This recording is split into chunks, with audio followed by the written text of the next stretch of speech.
यहाँ पर एक प्रश्न है, क्या इंसान मरता है तो वापस जी उठेगा?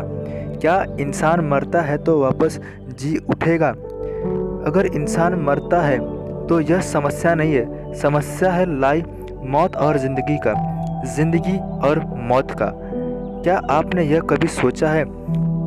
सोचो, आप कुछ समय के लिए अंतिम संस्कार कर चुके हो और सोचते रहो और वापस जाओ और अपने बिस्तर पर जाओ और इसके बारे में सोचो कि वह दिन आएगा जब वे मुझे लेकर कब्रिस्तान में जाएंगे और कुछ शब्द कहेंगे और उस दिन सब कुछ खत्म हो जाएगा और सब कुछ खत्म हो जाएगा। और अब क्या आपको पता है कि बाइबल इसके बारे में क्या कहती है? बाइबल कहती है कि जन्म का एक टाइम है, मौत का एक समय है, लेकिन जन्म एक खुशी का त्यौहार है। मौत एक शोक भरी घटना जिसमें हम आंसू बहाते हैं।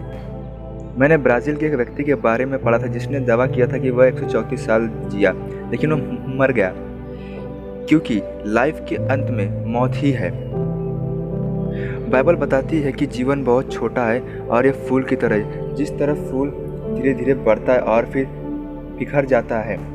हाँ, पुरुष सहज रूप से कहते हैं कि भविष्य का जीवन भी होना चाहिए,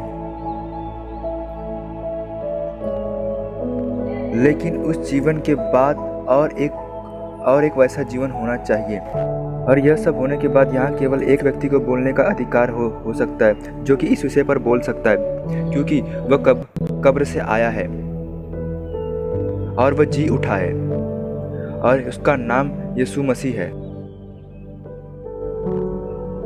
हाँ, यीशु जिंदा है और जिस दिन वह जी उठा उस दिन वह ईस्टर संडे का पहला दिन था, जब मरियम मगदलीनी और मरियम उसके कब्र पर गए। तब उन्होंने उसको अभिषेक करने की दशा से गए और उन्होंने क्या देखा कि वहाँ पर एक स्वर्गदूत बैठा हुआ है और उन्होंने उससे कहा कि यीशु कहाँ है, लेकिन स्वर्गदूत ने उनसे कहा कि वह जी उठा है। मैं आज रात को आप सभी को प्रस्तुत करता हूँ कि यह दुनिया की अब तक की सबसे बड़ी खबर और खुश करने वाली खबर है। वह यहाँ नहीं है, उसने कब्र पर विजय प्राप्त की, वह जिंदा है और उसने मुझे जीवन दिया है और मैं जिस पर विश्वास करता हूँ वह मरा नहीं, जीवित है और मैं इसका अनुसरण करता हूँ, वह रक्षक है और वह जीवित है। और उसने मुझे गाने के लिए भजन दिया है, उसने मुझे झंडा दिया है अनुसरण करने के लिए, ताकि मैं इस पर विश्वास करूँ, और उसने मुझे जीवित रहने का कारण दिया है। और अब मैं जानता हूँ कि मैं कहाँ से हूँ और मैं कौन हूँ और मैं कहाँ जाऊँगा। बाइबल के अनुसार आपकी मौत कभी नहीं होगी, लेकिन आप मसीह के साथ अरबों करोड़ों साल एक या दो जगह पर बिताने जा रहे हो, और यह यीशु मसीह के अनुसार है, ना ही कि बिली ग्राम के अनुसार, लेकिन यह सिर्फ खुदाबंद यीशु मसीह के अनुसार है। उसने स्वर्ग की बड़ी बातें की, लेकिन उसने 3 गुना नरक की भी बातें की, फिर उसने स्वर्ग की बातें की। क्या आप तैयार हो? क्या आप पक्के हो?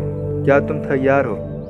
मैं तुम्हें लिखता हूँ कि ईश्वर के पुत्र के नाम पर विश्वास करो, ताकि तुम जान सको कि तुम्हारे पास अनंत जीवन है। मैं यहाँ आज रात बिना किसी घमंड और बिना किसी अभिमान के कह सकता हूँ कि, और इस बुक के अधिकार से कह सकता हूँ कि मेरे पाप क्षमा हुए और अब मैं स्वर्ग जा रहा हूँ और मैं अब लंबा जीवन जीऊँगा। और मैंने उसी क्षण मसीह को ग्रहण किया और मैं मसीह के अंग का एक हिस्सा हूँ और मैंने अपना लाइफ करोड़ों साल जीऊँगा और मैंने उसकी शुरुआत कर दी है। और मैं यह जानता हूँ कि यह मेरी खुद की अच्छाई के कारण नहीं हुआ।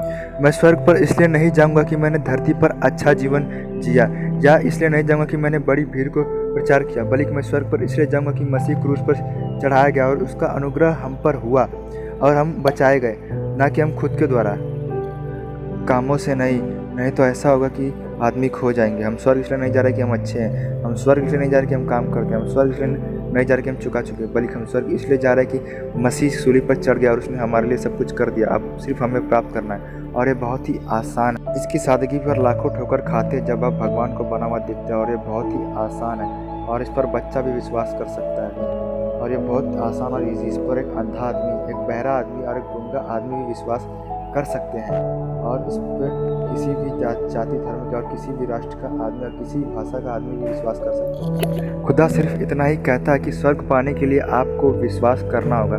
यह विश्वास सबको आप जितना छोटा समझते हैं उतना छोटा है नहीं, यह आपके सोच से कई ज़्यादा बढ़कर है। इसका मतलब होता है स्वीकार करना, इसका मतलब होता है आत्मसमर्पण करना, इसका मतलब होता है कि आपने खुदा पर क्षमा के लिए और उद्धार के लिए भरोसा किया। इसका मतलब होता है कि आपने जब खुदा को स्वीकारा उसी समय आपका नाम जीवन की पुस्तक में लिख दिया गया। क्या आप इसी क्षण खुदा से मिलने को तैयार हो? और यह पल फिर कभी नहीं आ सकता और आपको खुदा से इस समय मिल लेना चाहिए। मैं आपसे फिर कहता हूँ कि अपने लाइफ में खुदा को स्वीकारो और यह पक्का कर लो कि आपका नाम जीवन की पुस्तक में हो जाए और यह पक्का कर लो कि आप स्वर्ग में जाओगे और इसी समय अनंत जीवन प्राप्त करो।